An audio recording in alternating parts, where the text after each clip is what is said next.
Price lord. ಶುಭ ಮುಂಚಾನೆ. ಕರ್ತನಾದ ಯೇಸು ಕ್ರಿಸ್ತನ ನಾಮದಲ್ಲಿ ನಮ್ಮೆಲ್ಲ ಸಹೋದರ ಸಹೋದರಿಯರನ್ನ ವಂದಿಸ್ತೇವೆ. ನೀವಿನ್ನು ನಮ್ಮ ಚಾನಲ್ ಅನ್ನು ಮೊದಲನೇ ಬಾರಿ ವೀಕ್ಷಿಸುತ್ತಿರುವುದಾದ್ರೆ ದಯವಿಟ್ಟು ಸಬ್ಸ್ಕ್ರೈಬ್ ಮಾಡ್ಕೊಳ್ಳಿ, ಲೈಕ್ ಮಾಡಿ, ಶೇರ್ ಮಾಡಿ ಹಾಗೂ ನಿಮ್ಮ ಪ್ರಾರ್ಥನಾ ಮನವಿಗಳನ್ನು ನಮಗೆ ಕಮೆಂಟ್ ಮೂಲಕವಾಗಿ ತಿಳಿಸಬಹುದಾಗಿದೆ. ಕರ್ತನ ಅತಿ ಪರಿಶುದ್ಧವಾದ ನಾಮಕ್ಕೆ ಮಹಿಮೆ ಉಂಟಾಗಲಿ. ಈ ಮೂಲಕ ನನ್ನ ಮಾತುಗಳನ್ನು ವೀಕ್ಷಿಸುತ್ತಿರುವಂಥ ನಿಮ್ಮೆಲ್ಲರಿಗೂ ಪ್ರಭುವಾದ ಯೇಸು ಕ್ರಿಸ್ತನ ನಾಮದಲ್ಲಿ ನನ್ನ ಪ್ರೀತಿಯ ವಂದನೆಗಳನ್ನು ತಿಳಿಸೋನಾಗಿದ್ದೇನೆ. ಪ್ರತಿದಿನ ದೇವರ ವಾಕ್ಯನ ಕೇಳುವುದರಲ್ಲಿ ತುಂಬ ಸಂತೋಷವಾಗಿದ್ದೀರಿ ಎಂಬುದಾಗಿ ನಾನು ನೆನೆಸೋನಾಗಿದ್ದೇನೆ. ಕಾರಣ ದೇವರ ವಾಕ್ಯ ನಮಗೆ ಜೀವಕರವಾಗಿಯೂ ದೇವರ ವಾಕ್ಯ ನಮಗೆ ಸಂತೋಷಕರವಾಗಿಯೂ ನಮ್ಮ ಜೀವಿತಕ್ಕೆ ಬೇಕಾದ ಮಾರ್ಗದರ್ಶನವಾಗಿಯೂ ನಮ್ಮೊಂದಿಗೆ ಮಾತಾಡುವಂಥದ್ದಾಗಿದೆ. ಎಲ್ಲದಕ್ಕಿಂತ ಹೆಚ್ಚಾಗಿ ದೇವರ ವಾಕ್ಯ ನಮ್ಮನ್ನು ಶುದ್ಧೀಕರಿಸಿ ತನ್ನ ಚಿತ್ತಕ್ಕೆ ಸರಿಬೀಳುವ ರೀತಿಯಲ್ಲಿ ನಮ್ಮನ್ನು ಸರಿಪಡಿಸುವಂಥದ್ದಾಗಿದೆ. ಅದರಿಂದ ದೇವರ ವಾಕ್ಯ ನಾವು ಎಷ್ಟು ಮಾತ್ರ ಕೇಳ್ತೀವೋ, ಎಷ್ಟು ಮಾತ್ರ ಅದಕ್ಕೆ ಕಿವಿಗೊಡ್ತೀವೋ, ಅಷ್ಟು ನಾವು ಪ್ರವೀಣರಾಗಿ ಮಾರ್ಪಡ್ತೀವಿ. ದೇವರ ವಾಕ್ಯ ನಮ್ಮ ಹೃದಯದಲ್ಲಿ ಎಷ್ಟು ಮಾತ್ರ ಕಾರ್ಯ ಮಾಡುತ್ತದೋ ಅಷ್ಟು ಯೇಸು ಸ್ವಾಮಿಗೆ ನಾವು ಹತ್ತಿರವುಳ್ಳವರಾಗಿ ಮಾರ್ಪಡ್ತೇವೆ. ಪ್ರಿಯರೇ, ಅದರಿಂದ ದೇವರ ವಾಕ್ಯನ ಕೇಳುವುದರಲ್ಲಿ ನೀವು ತೋರಿಸುವ ಆಸಕ್ತಿಯನ್ನು ನೆನೆಸಿ ದೇವರಿಗೆ ಮಹಿಮೆಯನ್ನು ಸಲ್ಲಿಸೋನಾಗಿದ್ದೇನೆ. ಈ ದಿನವೂ ಕೂಡ ಈ ವಾಕ್ಯನ ಕೇಳುವುದರಲ್ಲಿ ನೀವು ತುಂಬ ಆಸಕ್ತರಾಗಿದ್ದೀರಿ ಎಂಬುದಾಗಿ ನೆನೆಸ್ತೇನೆ. ಈ ದಿನ ಒಂದು ಪ್ರತ್ಯೇಕವಾದ ವಿಷಯದ ಕುರಿತು ನಾನು ನಿಮ್ಮೊಂದಿಗೆ ಮಾತಾಡ್ತೇನೆ. ಈ ವಿಷಯ ನಿಮ್ಮೆಲ್ಲರಿಗೂ ತುಂಬ ಅಗತ್ಯವಾಗಿರುವಂಥ ವಿಷಯವಾಗಿದೆ. ಪ್ರಪಂಚದಲ್ಲಿ ಕ್ರಿಸ್ತನ ಮಾರ್ಗದಲ್ಲಿ ಕ್ರೈಸ್ತರಾಗಿ ಜೀವಿಸುವ ಪ್ರತಿಯೊಬ್ಬರಿಗೂ ಕೂಡ ಈ ಒಂದು ಸಂದೇಶ ತುಂಬ ಅಗತ್ಯವಾಗಿರುವಂಥ ಒಂದು ಸಂದೇಶವಾಗಿದೆ. ಅದರಿಂದ ಲಕ್ಷ್ಯ ಇಟ್ಟು ಕೇಳಿ. ಈ ಸಂದೇಶದಲ್ಲಿ ಅನೇಕ ಅಂಶಗಳನ್ನು ದೇವರು ನಿಮ್ಮೊಂದಿಗೆ ಮಾತಾಡಲಿಕ್ಕಿದ್ದಾರೆ. ಸಂದೇಶದ ವಿಷಯ ನಮ್ಮ ಪ್ರಭುವಾದ ಯೇಸು ಕ್ರಿಸ್ತನ ಪ್ರತ್ಯಕ್ಷತೆ ತುಂಬ ಹತ್ತಿರವಾಗಿದೆ. ಅದರ ಕುರಿತು ಈ ದಿನ ನಾವು ಸ್ವಲ್ಪ ಸಮಯ ಧ್ಯಾನ ಮಾಡಲಿಕ್ಕಿದ್ದೇವೆ. ನಮ್ಮ ಪ್ರಭುವಾದ ಯೇಸು ಕ್ರಿಸ್ತನು ಅತಿ ಬೇಗನೆ ಮೇಘವಾಹನನಾಗಿ ಆಕಾಶದಲ್ಲಿ ಬರಲಿಕ್ಕಿದ್ದಾನೆ. ಆತನ ಆ ಆಗಮನವನ್ನು ಎದುರುಗೊಳ್ಳಿಕ್ಕಾಗಿ, ಆತನ ಬರುವಿಕೆಯನ್ನು ಎದುರುಗೊಳ್ಳಿಕ್ಕಾಗಿ ಆತನ ಸಭೆಯಾಗಿರುವ ಮೊದಲಗಿತ್ತಿ ಸಿದ್ಧವಾಗಬೇಕು. ಇದೆ ಈ ದಿನದ ವಾಕ್ಯ ಸಂದೇಶದ ವಿಷಯವಾಗಿದೆ. ಯೇಸು ಕ್ರಿಸ್ತನ ಪ್ರತ್ಯಕ್ಷತೆ ತುಂಬ ಹತ್ತಿರವಾಗಿದೆ ಎಂಬುದಾಗಿರುವಂಥ ವಿಷಯದ ಕುರಿತು ನಾವು ಈ ದಿನ ಧ್ಯಾನ ಮಾಡಲಿಕ್ಕಿದ್ದೇವೆ. ವಿಷಯದ ಕುರಿತು ಧ್ಯಾನ ಮಾಡಲಿಕ್ಕಾಗಿ ದೇವರು ಕೃಪೆ ಕೊಡಲಿ, ಕೃಪೆ ತೋರಲಿ ಎಂಬುದಾಗಿ ಕಣ್ಣುಗಳನ್ನು ಮುಚ್ಚಿ ನಾವು ಪ್ರಾರ್ಥನೆ ಮಾಡೋಣ. ಪ್ರೀತಿ ಸ್ವರೂಪನಾದ ತಂದೆಯೇ, ಒಳ್ಳೆ ಸಮಯಕ್ಕಾಗಿ ಸ್ತೋತ್ರ. ಪ್ರತಿದಿನ ನೀವು ನಮ್ಮೊಂದಿಗೆ ನಿನ್ನ ವಾಕ್ಯದ ಮೂಲಕ ಮಾತಾಡಿದಾಗಿ ಈ ದಿನವೂ ಕೂಡ ನಿನ್ನ ವಾಕ್ಯದ ಮೂಲಕ ನಮ್ಮೊಂದಿಗೆ ಮಾತನಾಡಿರಿ. ಈ ದಿನ ನಿನ್ನ ಬರೋಣದ ಕುರಿತು ನಿನ್ನ ವಾಕ್ಯಗಳಲ್ಲಿ ಏನೆಲ್ಲ ತಿಳಿಸಲ್ಪಟ್ಟಿದೆ ಅದೆಲ್ಲವನ್ನು ನಾವು ಧ್ಯಾನಿಸಲಿಕ್ಕಿದ್ದೇವೆ. ಅದರ ಕುರಿತು ಧ್ಯಾನಿಸುವಾಗಲೇ ನಮ್ಮ ಮನಸ್ಸು ನಿನ್ನ ಬರುವಿಕೆಗೆ ಸಿದ್ಧವಾಗಲಿ ಎಂಬುದಾಗಿ ನಾವು ಪ್ರಾರ್ಥನೆ ಮಾಡ್ತೇವೆ. ಪ್ರತ್ಯೇಕವಾಗಿ ಕೇಳಲ್ಪಡುವ ಪ್ರತಿಯೊಬ್ಬರ ಮನಸ್ಸುಗಳು ತೆರೆಯಲ್ಪಡಲಿ. ಈ ಲೋಕದ ಮೋಹಗಳು, ಈ ಲೋಕದ ಆಸೆಗಳು, ಈ ಲೋಕದ ಗತಿಸು ಹೋಗುವಂಥ ಯಾವುದಾದರೂ ವಿಷಯಗಳು ಮನಸ್ಸನ್ನು ಅಂಟಿಕೊಂಡಿರೋದಾದರೆ ಅದನ್ನು ಬಿಟ್ಟು ಕರ್ತನ ಪ್ರತ್ಯಕ್ಷತೆಗೆ, ಕರ್ತನ ಬರುವಿಕೆಗೆ ಸಿದ್ಧರಾಗುವ ಹಾಗೆ ಪ್ರತಿಯೊಬ್ಬರಿಗೂ ಈ ವಾಕ್ಯ ಕಾರ್ಯ ಮಾಡಲಿ ಎಂಬುದಾಗಿ ಪ್ರಾರ್ಥಿಸ್ತೇನೆ. ಮಾತಾಡುವ ನನ್ನನ್ನು ಕೂಡ ಬಲವಾಗಿ ಉಪಯೋಗಿಸಿಕೊ, ನನ್ನಲ್ಲೂ ಕೂಡ ಸಿದ್ಧತೆ ಮನಸ್ಸು ಉಂಟಾಗಲಿ ಎಂಬುದಾಗಿ ಪ್ರಾರ್ಥಿಸ್ತೇನೆ. ಎಲ್ಲ ಘನತೆ ಮಹಿಮೆ ನಿನಗೆ, ಯೇಸುವಿನ ನಾಮದಲ್ಲಿ ತಂದೆಯೇ, ಆಮೇನ್. ಮುಂಚಿತವಾಗಿ ತಿಳಿಸಲ್ಪಟ್ಟ ಹಾಗೆ ಈ ದಿನದ ವಾಕ್ಯ ಸಂದೇಶದ ವಿಷಯ ಪ್ರಭುವಾದ ಯೇಸು ಕ್ರಿಸ್ತನ ಪ್ರತ್ಯಕ್ಷತೆ ಅತಿ ಬೇಗನೆ ಆಗಿದೆ, ಅಥವಾ ಅತಿ ಬೇಗನೆ ಆತನ ಪ್ರತ್ಯಕ್ಷತೆ ಆಗಲಿಕ್ಕಿದೆ ಎಂಬುದಾಗಿರುವಂಥ ವಿಷಯದ ಕುರಿತು ನಾವು ಈ ದಿನ ಮಾತಾಡಲಿಕ್ಕಿದ್ದೇವೆ. ಯೇಸು ಸ್ವಾಮಿ ಬರ್ತೇನೆಂಬುದಾಗಿ 2025 ವರ್ಷಗಳ ಹಿಂದೆವೇ ವಾಗ್ದಾನ ಮಾಡಿ ತನ್ನ ಶಿಷ್ಯರೊಂದಿಗೆ ಹೇಳಿ ಆತನು ಸ್ವರ್ಗಾರೋಹಣ ಆದದ್ದನ್ನು ನಾವು ನೋಡ್ತೇವೆ. ಯೇಸು ಸ್ವಾಮಿ ಬರ್ತೇನೆಂಬುದಾಗಿ ಹೇಳಿದ್ದಾರೆ, ಆದರೆ ಯಾವ ಸಮಯದಲ್ಲಿ ಬರ್ತೇನೆಂಬುದಾಗಿ ಆತನು ಹೇಳಿಲ್ಲ. ಆದರೆ ಬರುವುದಂತೂ ನಿಶ್ಚಯ. ಬರುವಾಗ ಆತನ ಸಭೆಯಾಗಿರುವ ಮೊದಲಿಗಿತ್ತಿ ಎತ್ತಲ್ಪಡುವುದು, ಅಥವಾ ಆತನ ಸಭೆಯಾಗಿ ಕಾದಿರುವ ಪ್ರತಿಯೊಂದು ಭಕ್ತರು ಕೂಡ ಎತ್ತಲ್ಪಡುವಂಥದ್ದು ನಿಶ್ಚಯವಾಗಿದೆ. ಯಾರೆಲ್ಲ ಸಿದ್ಧವಾಗಿರವೋ ಅವರೆಲ್ಲ ಆತನ ಬರುವಿಕೆಯಲ್ಲಿ ಕೈ ಬಿಡಲ್ಪಡ್ತಾರೆ. ಯಾರೆಲ್ಲ ಸಿದ್ಧವಾಗಿರ್ತಾರೋ ಅವರೆಲ್ಲ ಆತನ ಬರುವಿಕೆಯಲ್ಲಿ ಆತನೊಂದಿಗೆ ಸೇರಲ್ಪಡ್ತಾರೆ. ಆದ್ರಿಂದ ಪ್ರಿಯರೇ, ಈ ದಿನದ ಸಂದೇಶದ ವಿಷಯ ತುಂಬ ನಾವು ಗಂಭೀರವಾಗಿ ವೀಕ್ಷಿಸಬೇಕಾದ ಒಂದು ವಿಷಯವಾಗಿದೆ. ಯಾಕೆಂದರೆ ನಮ್ಮೆಲ್ಲರಿಗೂ ಅದು ಅಗತ್ಯವಾಗಿರುವಂಥ ಒಂದು ಸಂದೇಶವಾಗಿದೆ. ಪ್ರಿಯರೇ, ನೀವು ಒಂದನ್ನು ನೆನಪಿಸಿಕೊಳ್ಬೇಕು. ನಿಮ್ಮ ಹೃದಯದಲ್ಲಿ ಒಂದು ಚಿಂತೆಯನ್ನು ಇದು ಆಳವಾಗಿ ಬೇರೂರಬೇಕು. ಏನೆಂಬುದಾಗಿ ಹೇಳೋದಾದರೆ, ಯೇಸು ಸ್ವಾಮಿಯನ್ನು ಕಂಡುಕೊಂಡು ಯೇಸು ಸ್ವಾಮಿಯ ಮೂಲಕ ಪಾಪ ವಿಮೋಚನೆ ಹೊಂದಿಕೊಂಡು ಯೇಸು ಸ್ವಾಮಿಯನ್ನು ಸ್ವಂತ ರಕ್ಷಕನಾಗಿ ಸ್ವೀಕರಿಸಿ ಆತನ ಮಗನಾಗಿ ಮಾರ್ಪಟ್ಟಿರುವ ನಿಮ್ಮ ಜೀವಿತದಲ್ಲಿ ಇರಬೇಕಾದ ಒಂದು ನಿರೀಕ್ಷೆ, ಇವಾಗ ಇರಬೇಕಾದ ಒಂದು ನಿರೀಕ್ಷೆ ಏನಂದರೆ ಒಂದೇ ಒಂದು, ಅದು ಯೇಸು ಸ್ವಾಮಿ ಪ್ರತ್ಯಕ್ಷನಾಗುವಾಗ ಆತನೊಂದಿಗೆ ಸೇರಲ್ಪಡಬೇಕು. ಅದೇ ಒಂದು ನಿರೀಕ್ಷೆ. ಒಂದು ಭಕ್ತನ ಪ್ರತ್ಯಾಸೆ ಅಥವಾ ಆತನ ನಿರೀಕ್ಷೆ ಒಂದೇ, ಆ ಯೇಸು ಸ್ವಾಮಿಯ ಬರೋಣದಲ್ಲಿ ಅಥವಾ ಯೇಸು ಸ್ವಾಮಿಯ ಪ್ರತ್ಯಕ್ಷತೆಯಲ್ಲಿ ಆತನೊಂದಿಗೆ ಸೇರಬೇಕು, ನಿತ್ಯ ಜೀವವನ್ನು ಪಡೆದುಕೊಳ್ಬೇಕು. ಅದಕ್ಕಾಗಿಯೇ ದೇವರು ನಮ್ಮನ್ನು ಕರೆದಿರುವಂಥದ್ದು, ಅದಕ್ಕಾಗಿಯೇ ದೇವರು ವಾಗ್ದಾನ ಮಾಡಿರುವಂಥದ್ದು. ಯೇಸು ಸ್ವಾಮಿ ಕೊಡ್ತೇನೆಂಬುದಾಗಿ ವಾಗ್ದಾನ ಮಾಡಿರುವಂಥದ್ದು ಭೂಲೋಕದ ಆಶೀರ್ವಾದಗಳನ್ನೆಲ್ಲ ಈ ಪ್ರಪಂಚದಲ್ಲಿ ಏನೋ ನಾವು ಗಂಟು ಮಾಡಿ ಇಡಬೇಕಂತಲ್ಲ. ಯೇಸು ಸ್ವಾಮಿ ಹೇಳ್ತಾ ಇದ್ದಾರೆ, ನಾನು ನಿಮಗೆ ಕೊಡ್ತೇನೆಂಬುದಾಗಿ ವಾಗ್ದಾನ ಮಾಡಿರುವಂಥದ್ದು ನಿತ್ಯ ಜೀವ. ಇದರಿಂದ ಆ ನಿತ್ಯ ಜೀವವನ್ನೇ ಯೇಸು ಸ್ವಾಮಿ ಪ್ರಾಮುಖ್ಯವಾಗಿ ವಾಗ್ದಾನ ಮಾಡಿರುವಂಥದ್ದು. ತನ್ನನ್ನು ಪ್ರೀತಿಸುವವರಿಗೂ ತಾನು ಪ್ರೀತಿಸುವವರಿಗೂ ಕೊಡ್ತೇನೆಂಬುದಾಗಿ ವಾಗ್ದಾನ ಮಾಡಿರುವಂಥ ಮುಖ್ಯವಾದ ವಿಷಯ ನಿತ್ಯ ಜೀವ. ಆ ನಿತ್ಯ ಜೀವಕ್ಕೆ ನಾವೆಲ್ಲರೂ ಬಾಧ್ಯರಾಗಬೇಕು ಅನ್ನೋದೇ ಆತನ ಆಸೆ, ಆತನ ಬಯಕೆ ಆಗಿದೆ. ಅದರಿಂದ ಆತನ ಪ್ರತ್ಯಕ್ಷತೆಯಲ್ಲಿ ಒಬ್ಬರಾದರೂ ಕೈ ಬಿಡಲ್ಪಡಬಾರ್ದು, ಭೂಲೋಕದಲ್ಲಿ ಒಂದು ಆತ್ಮವು ಕೂಡ ನಷ್ಟಪಟ್ಟು ಹೋಗಬಾರ್ದಂತ ಈಗಲೂ ನಮ್ಮ ಪ್ರಭುವಾದ ಯೇಸು ಕ್ರಿಸ್ತನ ಹೃದಯ ತವಕಿಸುತ್ತಾ ಇದೆ ಪ್ರಿಯರೇ. ಅದರೊಂದಿಗೆ ಸೇರಿ ನಾವು ಕೂಡ ನಮ್ಮ ಹೃದಯವನ್ನು ಸಿದ್ಧ ಮಾಡಿಕೊಳ್ಳುವುದರೊಂದಿಗೆ, ಆತನ ಪ್ರತ್ಯಕ್ಷತೆಗೆ ನಾವು ಸಿದ್ಧರಾಗುವುದರೊಂದಿಗೆ ಯಾವ ಆತ್ಮವು ಕೂಡ ನಷ್ಟಪಟ್ಟು ಹೋಗಬಾರ್ದೆಂಬ ಭಾರವನ್ನು ಕೂಡ ನಾವು ಹೊಂದಿಕೊಳ್ಬೇಕಾಗಿದೆ. ಒಂದು ವಾಕ್ಯವನ್ನು ಓದಿಕೊಳ್ಳೋಣ. ಈ ದಿನದ ವಾಕ್ಯ ದೇಶಕ್ಕೋಸ್ಕರವಾಗಿ ಒಂದು ವಾಕ್ಯವನ್ನು ಓದಿಕೊಳ್ಳೋಣ. ಇಬ್ರಿಯರಿಗೆ ಬರೆದ ಪತ್ರಿಕೆ 10ನೇ ಅಧ್ಯಾಯ 37ನೇ ವಚನ ಹೀಗೆ ಬರೆಯಲ್ಪಟ್ಟಿದೆ: ಬರುವಾತನು ಇನ್ನು ಸ್ವಲ್ಪ ಕಾಲದಲ್ಲೇ ಬರುವನು, ತಡ ಮಾಡುವುದಿಲ್ಲ. ಆದರೆ ತನ್ನವರಾಗಿರುವ ನೀತಿವಂತನು ನಂಬಿಕೆಯಿಂದಲೇ ಬದುಕುವನು. ಅವನು ಹಿಂದೆಗೆದರೆ ಅವನಲ್ಲಿ ನನಗೆ ಸಂತೋಷವಿರುವುದಿಲ್ಲ ಎಂದು ಬರೆದಿದೆ. ಇಲ್ಲಿ ಬರುವಾತನು ಇನ್ನು ಸ್ವಲ್ಪ ಕಾಲದಲ್ಲೇ ಬರುವನು, ತಡ ಮಾಡುವುದಿಲ್ಲ ಎಂಬುದಾಗಿರುವಂಥ ಒಂದು ಶಬ್ದವನ್ನು ನಾವು ಓದಿಕೊಂಡಿದ್ದೇವೆ. ಬರುವಾತನು ಅಂದರೆ ನಮ್ಮ ಪ್ರಭುವಾದ ಯೇಸು ಕ್ರಿಸ್ತನು ಪ್ರತ್ಯಕ್ಷನಾಗುವಂಥ ಸಮಯ ತುಂಬ ಹತ್ತಿರವಾಗಿದೆ. ಆತನು ಈಗಲೇ ಪ್ರತ್ಯಕ್ಷನಾಗಲಿಕ್ಕೆ ತುಂಬ ಸಮೀಪವಾಗಿದೆ. ಅದರಿಂದ ಬರುವಾತನು ಇನ್ನು ಸ್ವಲ್ಪ ಕಾಲದಲ್ಲಿ ಬರುತ್ತಾನೆ, ತಡ ಮಾಡುವುದಿಲ್ಲ. ತನ್ನವರಾಗಿರುವ ನೀತಿವಂತರು ನಂಬಿಕೆಯಿಂದಲೇ ಬದುಕುವರು. ಹಾಗಾದರೆ ಪ್ರಿಯರೇ, ತನ್ನವರಾಗಿರುವ ನೀತಿವಂತರು ಎಂಬುದಾಗಿ ಉಚ್ಚರಿಸಲಿಕ್ಕೆ ಕಾರಣ ಏನಂದರೆ, ಯೇಸು ಕ್ರಿಸ್ತನ ಮೂಲಕವಾಗಿ, ಯೇಸು ಕ್ರಿಸ್ತನ ರಕ್ತದ ಮೂಲಕವಾಗಿ ತೊಳೆಯಲ್ಪಟ್ಟು ಯಾರೆಲ್ಲ ನೀತಿವಂತರಾಗಿದ್ದಾರೋ ಅವರು ಯೇಸು ಕ್ರಿಸ್ತನವರಾಗಿದ್ದಾರೆ, ಆತನವರು ಆಗಿದ್ದಾರೆ. ಆತವನ್ನವರು ಎಂಬುದಾಗಿ ಗುರುತಿಸಲ್ಪಡುವ ಪ್ರತಿಯೊಬ್ಬರು ಕೂಡ ಬದುಕುವುದು ನಂಬಿಕೆಯಲ್ಲಿ. ಏನು ನಂಬಿಕೆ? ನಮ್ಮ ಪ್ರಭುವಾದ ಯೇಸು ಕ್ರಿಸ್ತನು ಬರುತ್ತಾನೆ, ಆತನು ಮೇಘ ವಾಹನನಾಗಿ ಬರುತ್ತಾನೆ. ಬರುವಾಗ ಆತನೊಂದಿಗೆ ನಾವು ಎತ್ತಲ್ಪಡ್ತೇವೆ. ನಿಜವಾಗಿಯೂ ಒಂದು ಭಕ್ತನ ಹೃದಯದಲ್ಲಿ ಸಂತೋಷಿಸಲಿಕ್ಕೂ ಸಂತೋಷ ಪಡಲಿಕ್ಕಿರುವಂಥ ಮುಖ್ಯವಾದ ವಿಷಯ ಏನಂದರೆ, ಪ್ರಭುವಾದ ಯೇಸು ಸ್ವಾಮಿ ಪ್ರತ್ಯಕ್ಷನಾಗ್ತಾನೆ ಎಂಬುದಾಗಿರುವಂಥ ವಿಷಯವಾಗಿದೆ.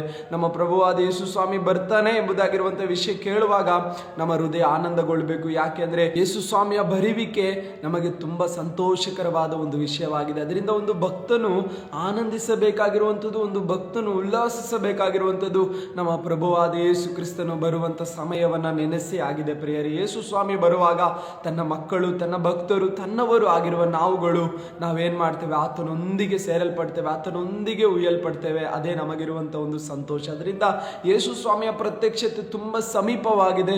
ನಾವೆಲ್ಲರೂ ಏನಾಗಬೇಕು? ಸಿದ್ಧರಾಗಬೇಕು. ಯೇಸು ಸ್ವಾಮಿಯ ಪ್ರತ್ಯಕ್ಷತೆಯಲ್ಲಿ ಸಿದ್ಧರಾದವರು ಮಾತ್ರವೇ ಆತನೊಂದಿಗೆ ಸೇರಲ್ಪಡ್ತಾರೆ. ಅದರಿಂದ ಸಿದ್ಧತೆ ಆಗಬೇಕಂದ್ರೆ ಯೇಸು ಸ್ವಾಮಿಯ ಪ್ರತ್ಯಕ್ಷತೆ ಬಗ್ಗೆ ಇರುವಂಥ ಒಂದು ತಿಳುವಳಿಕೆ ನಮಗಿರಬೇಕು. ಅದರಿಂದ ನಾವು ಏನಕ್ಕಾಗಿ ಕರೆಯಲ್ಪಟ್ಟಿದ್ದೇವೆ ಎಂಬುದಾಗಿರುವಂಥ ಒಂದು ತಿಳುವಳಿಕೆ ನಮಗಿರುವಾಗಲೇ ಆತನ ಪ್ರತ್ಯಕ್ಷತೆಯಲ್ಲಿ ನಾವು ಸಿದ್ಧರಾಗಲಿಕ್ಕೆ ಸಾಧ್ಯ. ನೋಡಿ, ಯೇಸು ಸ್ವಾಮಿಯನ್ನು ನಂಬಿಕೊಂಡು ಬರುವಾಗ ನಮಗೆ ನಾನಾ ವಿಧವಾದ ಚಿಂತನೆಗಳು ನಮ್ಮ ಮನಸ್ಸಿನಲ್ಲಿ ಇರ್ತದೆ. ಯೇಸು ಸ್ವಾಮಿ ನಂಬ್ಕೊಂಡು ಬಂದರೆ ರೋಗ ಸೌಖ್ಯ ಆಗ್ತದೆ, ನಿಜ.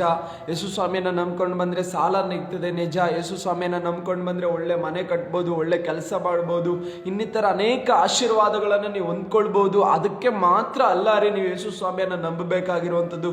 ಯೇಸು ಸ್ವಾಮಿಯನ್ನು ನೀವು ಮುಖ್ಯವಾಗಿ ನಂಬಬೇಕಾಗಿರುವಂಥ ಮುಖ್ಯವಾದ ವಿಷಯ ಏನಂದ್ರೆ, ಈ ಲೋಕದ ಯಾತ್ರೆಯನ್ನು ಮುಗಿಸುವಾಗ ಪರಲೋಕದಲ್ಲಿ ಆತನೊಂದಿಗೆ ಸೇರಲ್ಪಡ್ಬೇಕಂದ್ರೆ ಆತನಿಂದಲೇ ವಿಮೋಚನೆ ಹೊಂದಿಕೊಳ್ಬೇಕು. ಮುಖ್ಯವಾಗಿ ಯೇಸು ಸ್ವಾಮಿಯನ್ನು ನಂಬಿಕೊಳ್ಬೇಕಾದ ವಿಷಯ ಏನಂದ್ರೆ, ಆ ನಿತ್ಯ ಜೀವಕ್ಕೆ ತಡೆ ಮಾಡುವಂತ ನಮ್ಮ ಒಳಗಡೆ ವಾಸವಾಗಿರುವ ಪಾಪವನ್ನ ಆತನಿಂದ ವಿಮೋಚಿಸಲ್ಪಟ್ಟು ಆತನಿಂದ ವಿಮೋಚನೆಯನ್ನು ಹೊಂದಿಕೊಂಡು ಆತನ ಪ್ರತ್ಯಕ್ಷತೆಯಲ್ಲಿ ಆತನೊಂದಿಗೆ ಸೇರಲ್ಪಡಬೇಕು. ಇದೇ ನಿಜವಾದ ಕ್ರಿಸ್ತಿಯ ನಂಬಿಕೆಯಾಗಿದೆ ಪ್ರಿಯರೇ. ಆತನನ್ನು ನಂಬಿಕೊಳ್ಳುವ ಮುಖ್ಯ ಉದ್ದೇಶ ಏನಂದ್ರೆ, ಆತನೊಂದಿಗೆ ನಿತ್ಯತೆಯಲ್ಲಿಯೂ ನಾವು ಜೀವಿಸಬೇಕು, ಆತನೊಂದಿಗೆ ಜೀವನ ಮಾಡಬೇಕು. ಅದೇ ನಾವು ಆತನನ್ನು ನಂಬಿಕೊಳ್ಳಿಕ್ಕಿರುವ ಮುಖ್ಯವಾದ ವಿಷಯವಾಗಿದೆ. ಅದರಿಂದ ಪ್ರಿಯರೇ, ನಿಮ್ಮ ಜೀವಿತದಲ್ಲಿ ಏನೆಲ್ಲ ನೀವು ನಿರೀಕ್ಷೆ ಇಟ್ಕೊಂಡಿರ್ಬೋದು, ಯೇಸು ಸ್ವಾಮಿಯನ್ನು ನಂಬ್ಕೊಂಡ್ರೆ ಏನೆಲ್ಲ ಕಾರ್ಯಗಳು ನಡೀತದೆ ಎಂಬುದಾಗಿ ನೀವು ಆಸೆ ಇಟ್ಕೊಂಡಿರ್ಬೋದು, ಅದೆಲ್ಲದಕ್ಕಿಂತ ಮುಖ್ಯವಾಗಿರುವಂಥದ್ದು ಯೇಸು ಸ್ವಾಮಿಯಲ್ಲಿ ನೀವು ನಂಬಿಕೆ ಇಡುವಾಗಲೇ ಆತನೊಂದಿಗೆ ಜೀವಿಸ್ಲಿಕ್ಕಿರುವ ಒಂದು ನಿತ್ಯ ಜೀವವನ್ನು ನೀವು ಹೊಂದಿಕೊಳ್ಳೋರಾಗಿರ್ತೀರ. ಅದು ನಾವು ಪಡ್ಕೊಳ್ಬೇಕಂದ್ರೆ ನಾವು ಸಿದ್ಧರಾಗಿ ನಿಲ್ಲಬೇಕು. ಸಿದ್ಧರಾಗಿ ನಿಂತವರು ಮಾತ್ರವೇ ಮಾತ್ರವೇ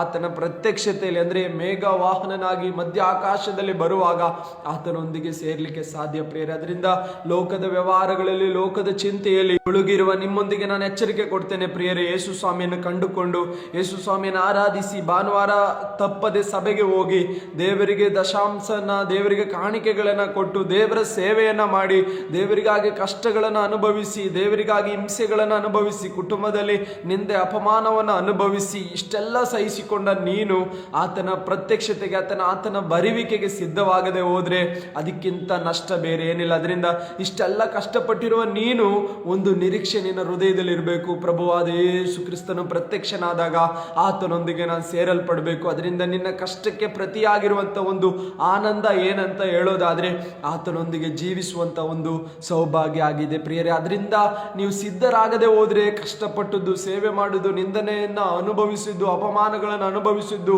ಎಲ್ಲವೂ ಏನಾಗ್ತದೆ ಅಂದ್ರೆ ವ್ಯರ್ಥವಾಗ್ತದೆ. ಯಾಕೆ ಅಂದ್ರೆ ಆತನ ಪ್ರತ್ಯಕ್ಷತೆಯಲ್ಲಿ ನಾವು ಒಂದು ವೇಳೆ ಕೈ ಬಿಡಲ್ಪಟ್ರೆ ಅದಕ್ಕಿಂತ ಆಗುವಂತ ನಷ್ಟ ಬೇರೆ ಯಾವುದು ನಮ್ಮ ಜೀವಿತದಲ್ಲಿ ಇಲ್ಲ ಪ್ರಿಯರೇ. ಆತನು ಪ್ರತ್ಯಕ್ಷನಾದಾಗ ನಾವು ಆತನೊಂದಿಗೆ ಎತ್ತಲ್ಪಡದೆ ಹೋದ್ರೆ ಅದಕ್ಕಿಂತ ನಷ್ಟ ಭೂಲೋಕದಲ್ಲಿ ಬೇರೆ ಯಾವುದೂ ಇಲ್ಲ. ಅದರಿಂದಲೇ ನಾನು ಹೇಳ್ತಾ ಇರುವಂಥದ್ದು, ನೀವು ತುಂಬಾ ಎಚ್ಚರಿಕೆಗೊಳ್ಬೇಕು, ತುಂಬಾ ಸಿದ್ಧರಾಗಬೇಕು. ಕರ್ತನ ಪ್ರತ್ಯಕ್ಷತೆಯನ್ನ ಯಾವಾಗಲೂ ಎದುರು ನೋಡುವವರಾಗಿರ್ಬೇಕು. ನಿಮ್ಮ ಜೀವಿತದಲ್ಲಿ ದೇವರೇ ಯಾವಾಗಲೂ ನಿನ್ನ ಪ್ರತ್ಯಕ್ಷತೆಯನ್ನು ನಾನು ಎದುರು ನೋಡ್ತಾ ಇದ್ದೇನೆ ಸ್ವಾಮಿ, ನೀನು ಒಂದು ವೇಳೆ ರಾತ್ರಿ ಬರೋದಾದ್ರೆ ನಾನು ನಿನ್ನೊಂದಿಗೆ ಸೇರಲ್ಪಡಬೇಕು, ಅದೇ ನನ್ನ ಆಸೆ, ನನ್ನ ಬಯಕೆ ಆಗಿದೆ ಎಂಬುದಾಗಿರುವಂತ ಒಂದು ನಿರೀಕ್ಷೆ ನಿಮ್ಮಲ್ಲಿ ಇರಬೇಕು. ನಿರೀಕ್ಷೆ ಇದ್ರೇನೆ ನಾವು ಸಿದ್ಧತೆ ಆಗ್ಲಿಕ್ಕೆ ಸಾಧ್ಯ ಪ್ರಿಯರೇ. ಆ ಒಂದು ಸಿದ್ಧತೆ ನಮ್ಮಲ್ಲಿ ಹೇಗೆ ಕಂಡು ಬರ್ತದೆ ಅಂದ್ರೆ, ನಾವು ಈ ಲೋಕಕ್ಕೆ ಇಂಜೋರ್ಡ್ ಆಗಬಾರ್ದು, ಈ ಲೋಕಕ್ಕೆ ಅಂಟಿಕೊಳ್ಬಾರ್ದು. ಲೋಕದಲ್ಲಿ ನಮಗೆ ದೇವರು ಏನೆಲ್ಲ ಆಶೀರ್ವಾದಗಳು ಕೊಟ್ಟಿರ್ಬೋದು, ನಮಗೆ ಒಳ್ಳೆ ಬಂಗಲೆ ಕೊಟ್ಟಿರ್ಬೋದು, ಒಳ್ಳೆ ಕಾರ್ ಕೊಟ್ಟಿರ್ಬೋದು, ಒಳ್ಳೆ ಹಣಕಾಸು ಕೊಟ್ಟಿರ್ಬೋದು, ಒಳ್ಳೆ ಮಕ್ಕಳನ್ನ ಕೊಟ್ಟಿರ್ಬೋದು, ಒಳ್ಳೆ ಸಭೆ ಕೊಟ್ಟಿರ್ಬೋದು, ಒಳ್ಳೆ ಸೇವೆ ಕೊಟ್ಟಿರ್ಬೋದು, ಒಳ್ಳೆ ವಿಧವಾದ